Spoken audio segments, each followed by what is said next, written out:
Dear friends, आज हम quantum mechanics के लिए जो श्रोडिंगर इक्वेशन हमने डिराइव करी थी उस इक्वेशन की इम्पोर्टेंस की स्टडी करेंगे।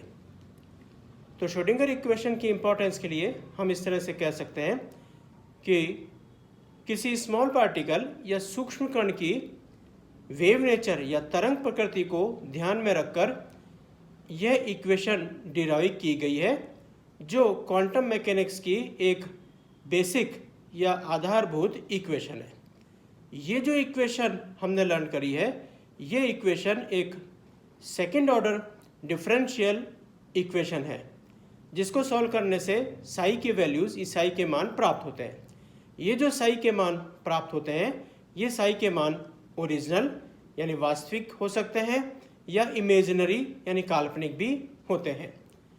फॉर एग्जाम्पल, एनर्जी या ऊर्जा के कुछ विशेष मानों के लिए ही साई के मान जो हैं as per quantum mechanics favourable प्राप्त होते हैं।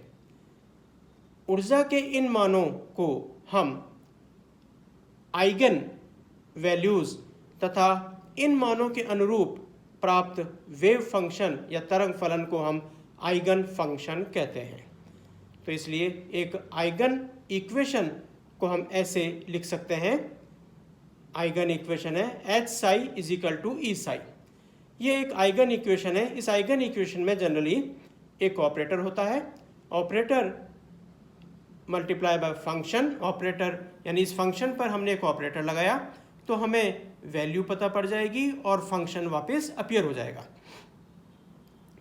ये एक आइगन इक्वेशन कहलाती है। जो श्रोडिंगर इक्वेशन में हमने साई लिया है, साई के मान का स्क्वायर, साई के मान का वर्ग किसी बिंदु पर इलेक्ट्रॉन के पाए जाने की प्रोबेबिलिटी को बताता है।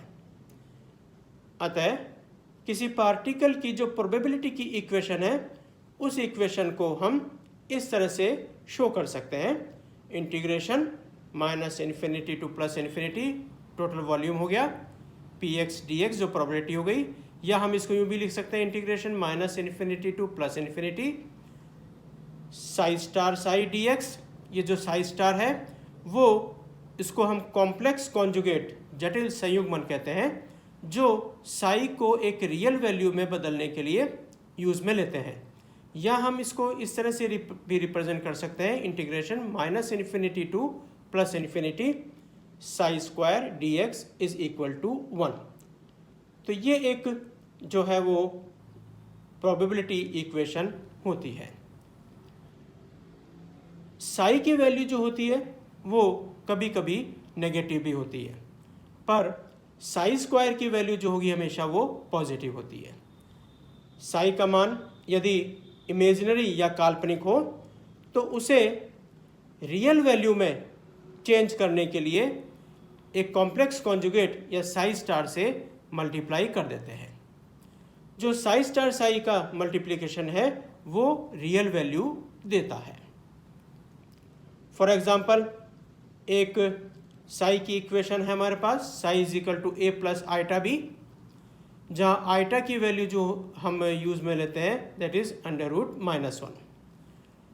अब इसका हम साई स्क्वायर कर दें तो psi square is equal to A plus iota B का होल स्क्वायर। इसको हम सॉल्व कर लें तो हो जाएगा A square plus 2a iota B plus iota square B square. अगर हम इस इक्वेशन में आइटा की वैल्यू रख दें तो जो साई स्क्वायर की वैल्यू है वो कम आ जाएगी क्योंकि इसमें जो पद हैं वो नेगेटिव हो जाएंगे आइटा की वैल्यू रखने पर। अब यदि हम क्या करें, एक इक्वेशन और ले लेते हैं साई स्टार की फॉर्म में। उस psi star is equal to कर देते हैं ए माइनस आइटा बी, और जहाँ पहले साई स्क्वायर किया था उसकी जगह पर हम साई स्टार साई कर देते हैं। तो साई स्टार साई किया तो इक्वेशन आ जाएगी is equal to a minus iota b a plus iota b. अब इन दोनों को हम सॉल्व कर लें तो सॉल्व करने पर जो इक्वेशन का सॉल्यूशन आ जाएगा वो इस तरह से हम लिख सकते हैं A square minus iota square B square. अब अगर हम इस इक्वेशन में आइटा की वैल्यू रख दें, iota will be is equal to under root minus 1। तो जैसे ही यहाँ अंडर रूट माइनस 1 रखा स्क्वायर किया आइटा का तो जो इक्वेशन आ जाएगी वो आ जाएगी ए स्क्वायर प्लस बी स्क्वायर। इसका मतलब जो पूरी वैल्यू हो गई वो वैल्यू पॉजिटिव हो गई।